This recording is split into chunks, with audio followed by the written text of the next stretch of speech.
شمشیر بحر ہشتم جنرل ندیم رضا کہتے ہیں کہ پاک بحریہ ہر خطرے سے نمٹنے کے لیے تیار ہے۔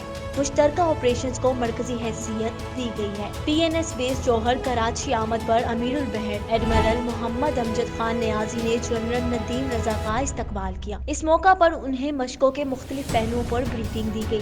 آئی ایس پی آر کے مطابق پاک بحریہ کی یہ مشقیں تینوں افواج کی آپریشنل اور حربی سرگرمیوں سے متعلق ہیں۔ مشقوں میں روایتی اور غیر روایتی خطرات سے نمٹانے کے لیے سمندر میں مشترکہ آپریشنز کو مرکزی حیثیت دی گئی ہے۔ جنرل ندیم رضا کا کہنا تھا کہ فوجی مشقوں سے عسکری حکمت عملی اور سیکیورٹی خطرات سے نمٹنے کی کوششوں میں مدد ملتی ہے۔ مشقیں نئے رجحانات اور حکمت عملی کو بھی مؤثر بنائیں گی۔ انہوں نے کہا کہ مشقوں سے تینوں مسلح افواج کے درمیان تعاون اور ضابطوں کا عمل بہتر ہوگا۔